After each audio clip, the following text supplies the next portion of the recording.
Hello, brothers and sisters. How's it going? Hope you're having a splendid day or evening, depending on where you're at, brothers and sisters. And boy, do I have a treat for you today, my friends. It's Today I want to talk to you about the book of Job. If you've read the book of Job, you've probably noticed that it's pretty hard, a book that's hard to understand a little bit. It has this poetic cadence to it, you know. It has an archaic archaic dialect to it. And if you, most of you might already know this. It's the oldest book in the Bible. You might have assumed that it's the first book is the oldest book, which is Genesis, but that's not the case. Because Genesis was written by Moses, one of Moses' 5 books. But Job was a righteous man of God, a rich one, who lived in the era of the forefathers, in the era of Abraham, Isaac, and Jacob. I'm not sure who wrote the book of Job, probably Job himself, but the book is as old as Abraham, like I said. So I'm here to tell you that it's when I read this book, I didn't grasp the full meaning of it. When I first read it, I assumed God was testing Job through his suffering to see if he would stay faithful, if he would curse him. But in this video, I'm going to reveal the deeper meaning of this book. And it's going to amaze you, brothers and sisters, like it amazed me. I came across a certain video that made me see this book in a different light, made me see Job's suffering in a different light, God's wisdom in a different light. And I'm going to put in the comment section the video which I saw, which opened up my eyes about the deeper meaning of this book. So let's dive right into it, shall we? If you read the book of Job, it starts out with Satan comes up to God in the presence of his angels.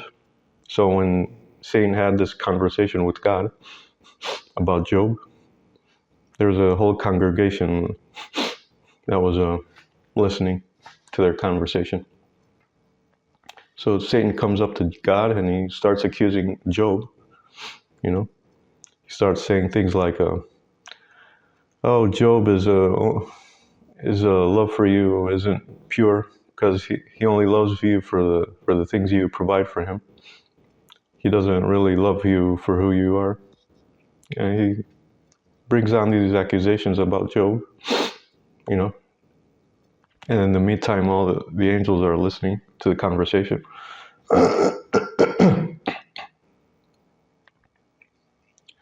And Satan offers him an offer to test Job.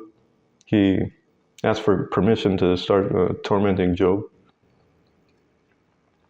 And actually, God takes him up on his offer. He allows Satan to torment Job, to the surprise of his angels. And God doesn't, God did this for 2 reasons. First reason is to protect the angels that were congregated there, to protect them from falling. And the second reason was to protect Job's reputation of his integrity in front of his angels. So you might be asking a question, how does the salvation of the angels figure into this? how does Job's suffering relate to the protection God provides from their falling? Yeah, that's a good question. So God allowed Job to go through this suffering. Why did he allow Job to suffer at the hands of Satan? So let's assume that he didn't allow him. Let's assume that he told Satan, "Scram, get away from me, I'm going to protect Job. You're not permitted to touch him. You're not permitted to torment him, to to bother him." If God did that, then that would plant a seed of doubt in the minds of the angels that were congregated there. They would have these thoughts like, they would start to question God's assessment of Job's integrity. They would think things like, why is God so protective of Job? Is he afraid that his assessment of Job's integrity is wrong? Is that why he didn't allow Satan to torment him? And then they'd have all these thoughts of these doubts about God's assessment of Job. They would start thinking about, is God actually wrong about Job's assessment, about Job's integrity? If God is wrong about Job's integrity, then how many other things is God wrong about? And they'd have all these doubts swirling in their minds. And this might actually, result in their falling, in their rebellion. Just like when 1/3 of the angels rebelled against God, when God kicked Satan out of heaven, So God knew this, so that's why he allowed Satan to torment Job. That's why he allowed Job to go through this tribulation. He wanted to show that his angels that his assessment about Job was absolutely correct, So they won't doubt his assessment, about things. And the second reason he allowed Job to go through the suffering is because he wanted to protect his reputation of integrity in front of his angels, So yeah. So Job went through the suffering, and from Job's perspective, he doesn't know all these things are taking place in the spiritual realm, All he sees is his suffering. He eventually he assumes that God hates him for some reason. He feels heartbroken about God's betrayal, seemingly. He's complaining in front of his friends who come to visit him while he's sick. Why has God forsaken me? My best friend, the one I love so much. I prayed to him, I talked to him, and yet he betrayed me. He hates me. Why am I going through all these tribulations? So Job not having the ability to see the bigger picture, what's going on in the world and in the spiritual realm, he automatically assumes the worst about God. And then God steps in finally, in the book of Job, chapters 38 to 42. He comes to Job, starts talking to him. He tells him, "You passed the test," And instead of explaining himself to him, he didn't feel the need to explain himself why he went through this. He didn't tell Job, "Oh, I did this to protect your reputation and to protect my angels from falling." He didn't say any of that. He just he asked him a few questions, He asked him things like, Do you know where the storehouses of the rain and the hail are? I mean, do you know where the boundaries of the sea is? Well, how I allow the cycles of the constellations to go through their cycles, you know? He asked them various questions about nature. And if you go read the book of Job, I'm just summarizing as, you know, the questions he asked him.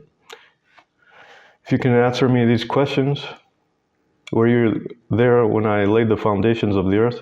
He asked him questions like that. If you can answer these questions, then I'll answer your question why I allowed you to go through this. So essentially, he's telling him that he's telling him to not question his judgment, not question his wisdom, you know, because God's wisdom is so far above our own puny, limited human understanding that he's essentially telling him that my wisdom is so greater than yours, and you should just trust me that I have your best interests in heart. Even if nothing makes sense in your life, even if you're going through certain tribulations that don't make sense to you, trust that it's happening for a good reason. Job, I know you by name. I mean, I didn't allow you to go through this because I hated you. I allowed you to go through this because I love you so much, you know. And yeah, fully understanding why Job went through what he went through. If you can fully understand this book, brothers and sisters, then that can really increase your faith and trust in God, you know. You can apply this knowledge to your own life, your own hardships that you're going through, your own adversities, and you can acknowledge that there's a lot more stuff going on in the spiritual realm that you can't see, and in the physical realm, in the physical and the spiritual realm. So keep this thought in mind that you can't see everything what's going on. So just put your faith and trust in God. So what's happening in your life, just trust that it's happening for a good reason. It's not happening because God forsook you or he forgot about you or that he hates you. There's a lot more stuff going on than what you're aware of, you know. You're just a minor, God doesn't allow us to go through stuff that we can't withstand, first of all. And we're part of a greater picture. I mean, our suffering has a purpose to it.